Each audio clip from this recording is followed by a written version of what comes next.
ATM লুট, পুলিশের দ্বারা উদ্ধার গাড়ি ও ভুয়ো নম্বর প্লেট।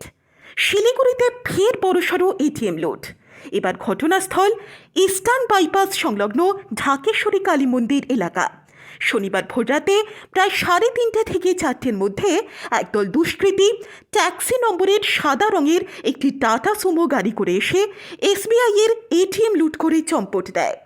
ঘটনাস্থলে দ্রুত পৌঁছান ভক্তিনগর থানার আইসি এবং শিলিগুড়ি মেট্রোপলিটন পুলিশের ডিসিপি ইস্ট রাকেশ সিং।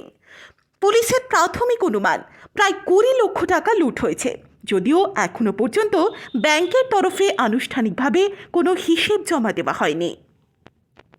জানা গিয়েছে এটিএমের পাশেই একটি ফাঁকা জায়গায় টাটা সুমো গাড়িটি দাঁড় করিয়ে অপারেশন চালায় দুষ্কৃতীরা। লুটের আগে সিসিটিভি ক্যামেরাগুলিতে স্প্রে করে দেয় তারা, যাতে কোনো ফুটেজ না ওঠে। অপারেশনের সময় প্রত্যেকের মুখে ছিল গামছা বাঁধা। লুটপাট চলাকালীন ঘটনাস্থলে পৌঁছায় পুলিশের একটি গাড়ি।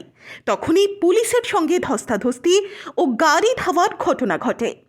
একটি দুষ্কৃতীকে ফেলে গাড়ি চলে গেলেও পরে গাড়িটি ফিরে এসে তাকে তুলে নিয়ে যায়। ঘটনাস্থল থেকে একটি ভুয়ো নম্বর প্লেট লাগানো টাটা সুমো গাড়ি উদ্ধার হয়েছে। সূত্রের দাবি, এই অপারেশনে আরেকটি ইনোভো গাড়িও ব্যবহৃত হয়েছে। লুটপাটের সময় এটিএমে আগুন লেগে যায়। খবর পেয়ে ফুলবাড়ি দমকল বাহিনী ঘটনাস্থলে এসে আগুন নিয়ন্ত্রণে আনে। আশিঘর আউটপোস্ট থেকে মাত্র 1 কিলোমিটার দূরত্বে এই লুটের ঘটনায় বড়সড় প্রশ্নের মুখে পড়েছে শিলিগুড়ি মেট্রোপলিটন পুলিশের নিরাপত্তা ব্যবস্থা। ডিসিপি ইস্ট রাকেশ সিং জানিয়েছেন, দুষ্কৃতীদের ধরার চেষ্টা চলছে। পুলিশের টিম তাড়া করেছিল। বিভিন্ন জেলার পুলিশকে সতর্ক করা হয়েছে। 13 জুন ময়নাগুড়িতে এটিএম লুট হয় 54 লক্ষ টাকা। 18 জুন শিলিগুড়ির প্রধাননগর থানা এলাকায় এটিএম লুট হয় 11 লক্ষ টাকা।